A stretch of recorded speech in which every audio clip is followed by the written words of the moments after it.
Anita tertegun dengan mata mengembun, entah kenapa rasanya begitu sakit diperlakukan seperti ini oleh Dani. Dia tidak rela, Dani punya pacar. Hanya dirinya pacar Dani. Mereka belum putus, pikirnya. Dengan langkah lebar, dia mengikuti Dani dan menerobos masuk ke dalam mobilnya. Dani mengerutkan dahinya. Ada apa? Kamu mau kemana? Ketus Dani. Aku masih pacar kamu. Kamu tidak bisa seenaknya mengatakan punya pacar baru. Raung Anita, air matanya mulai berjatuhan. Memperlihatkan sisi rapuhnya. Cek tidak salah ngomong.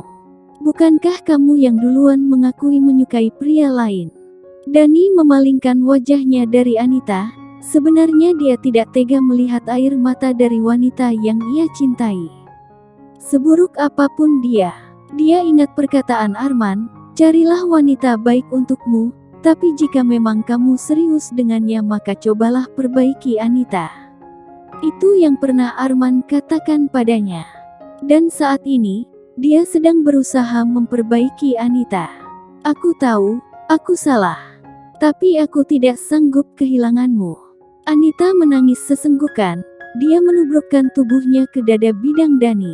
Memeluknya erat dan terisak di sana. Sudahlah, hentikan air mata buayamu itu. Aku ingin segera bertemu pacarku. Ketus Dani. Kamu sungguh jahat, kamu setega itu padaku.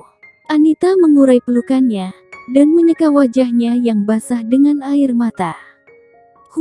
Iya dan aku belajar tegar darimu. Dani menatap lurus ke depan. Bagaimana caraku agar kamu bisa memaafkanku? Anita menggenggam tangan Dani erat. Menikahlah denganku dan lupakan Pak Arman. Dani masih menatap lurus ke depan. Wah, apa kamu sedang mengerjaiku? Mana mungkin aku menolak menikah denganmu? Anita terseduh-seduh dan kembali memeluk Dani. Kali ini Dani bernafas dengan lega. Kamu serius? Tapi aku tidak mau menikah dengan wanita yang tidak mencintaiku, aku tidak mau bertepuk sebelah tangan. Dani mengurai pelukan Anita. Kini mereka saling berhadapan. Anita menatapnya serius. Saat kamu tidak ada di sisiku, aku mulai sadar kalau sebenarnya aku mencintaimu bukan Pak Arman. Aku begitu kehilangan kamu, ujar Anita jujur. Dani tersenyum, ternyata benar kata Pak Arman. Dia berkata padanya waktu itu di telepon, saat dia sengaja curhat bahwa dia sudah tahu kalau sebenarnya Anita menyukai Arman. Dani, coba kamu diamkan Anita dan jangan menghiraukannya, lalu lihat bagaimana reaksinya. Dari sana kamu akan tahu bagaimana perasaan Anita kepadamu dan juga sebaliknya. Pak Arman, kamu memang the best, gumamnya dalam hati. Jadi kamu mau menikah denganku? Tanya Dani meyakinkan. Iya mau. Anita mengangguk cepat. Terima kasih. Dani tersenyum senang. Pacar barumu? Ketus Anita. Tidak ada, aku cuma ingin tahu reaksimu saja, hehe. Dani nyengir. Jadi kamu ngerjain aku? Kesal Anita. Iya maaf.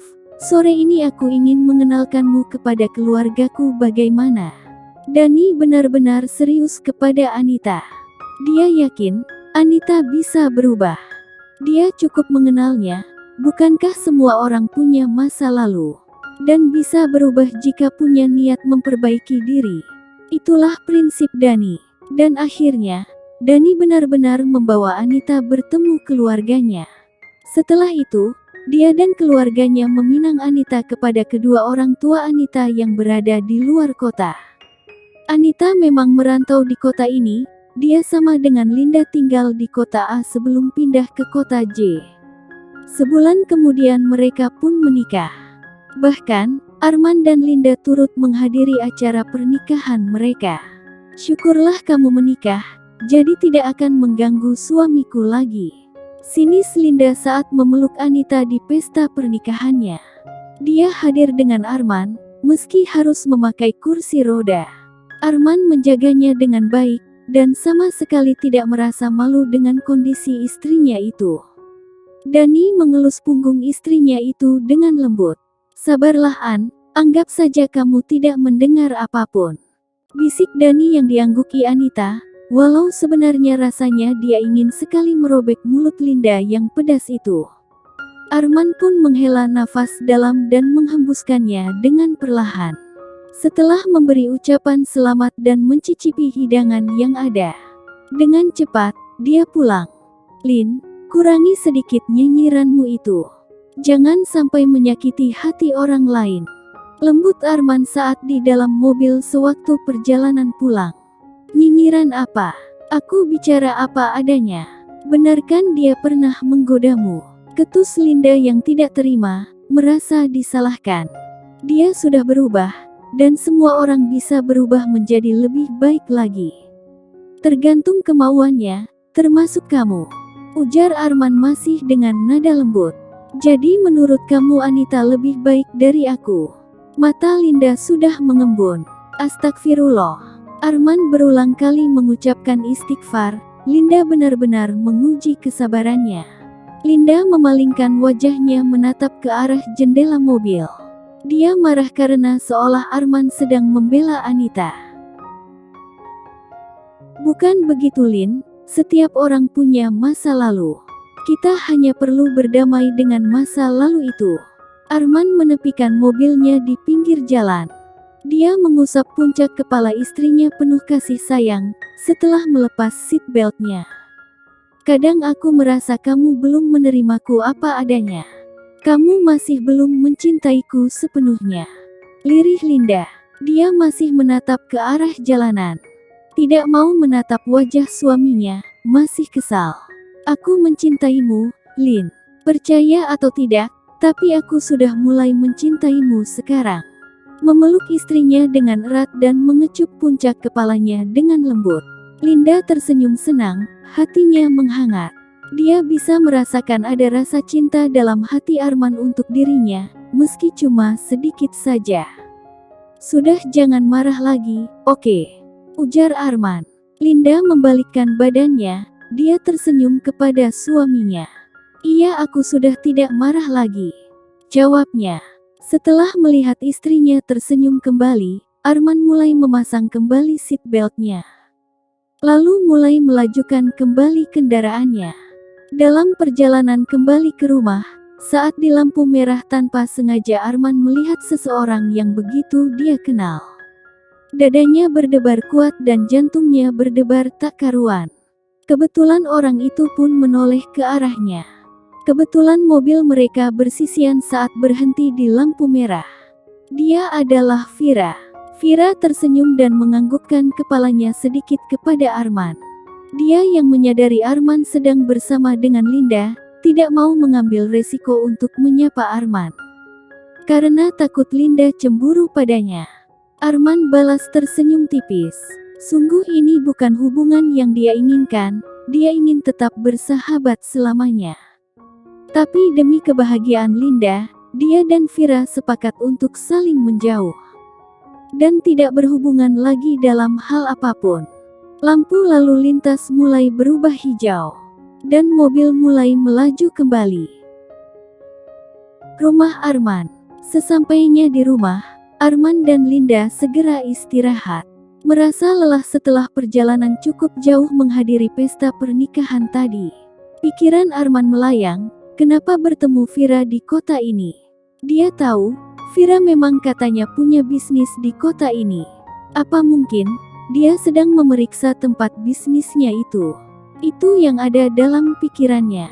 Posisi mereka saat ini sedang berbaring di atas tempat tidur. Arman tampak menatap langit-langit kamar sibuk dengan pikirannya sendiri. Sedangkan Linda tiduran miring memperhatikan suaminya lekat. Ada apa? Tanya Linda yang heran melihat suaminya yang terlihat sedang melamun. Tidak ada, tapi awalnya Arman ingin berbohong. Tapi hatinya berkata bahwa dia harus jujur. Aku tadi melihat Vira di lampu merah. Akhirnya dia berkata jujur. Dia berbalik, miring ke arah Linda. Kini mereka saling berhadapan. Vira terkejut mendengar pernyataan suaminya itu. Dia menghela nafas gelisah. tahu betul bagaimana perasaan suaminya kepada wanita yang bergelar istri orang dan sahabat baik suaminya itu. Melihat raut tidak nyaman dari istrinya, Arman langsung memeluknya erat.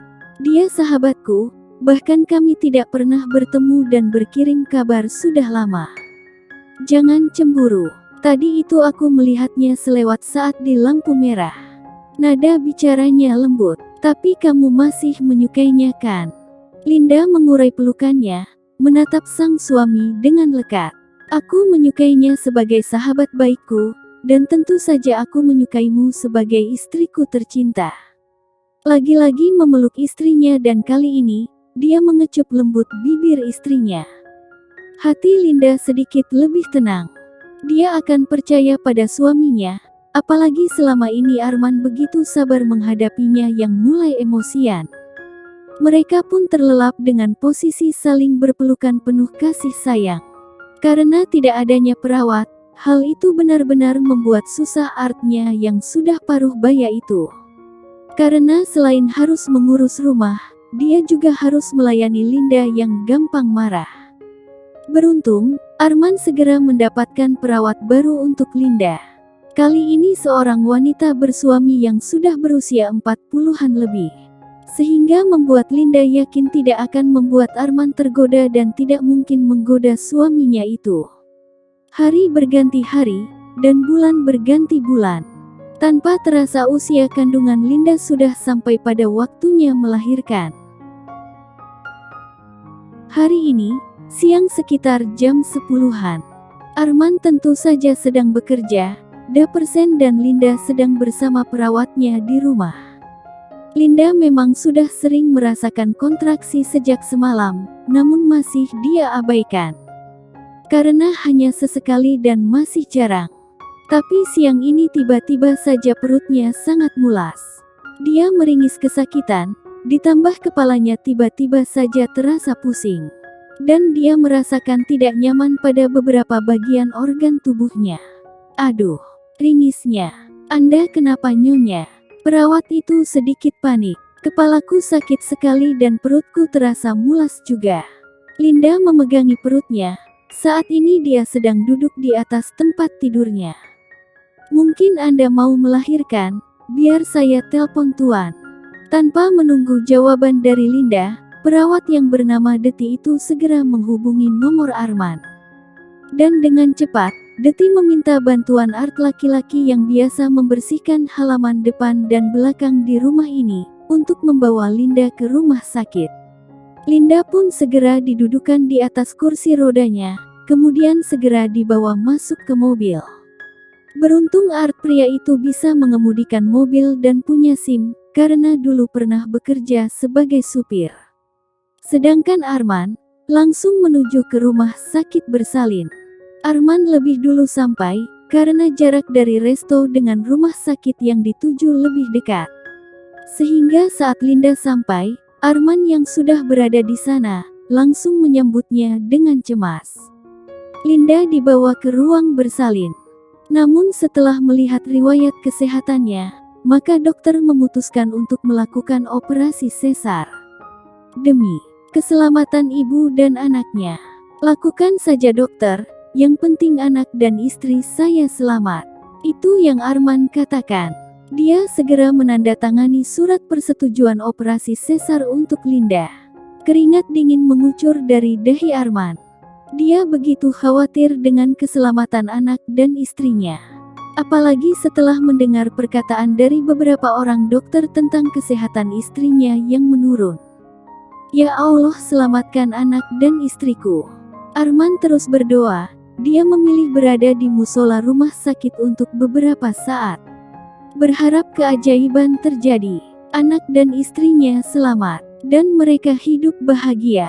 Arman segera menghubungi nomor orang tuanya dan juga orang tua Linda. Memberitahukan kalau Linda akan segera melahirkan.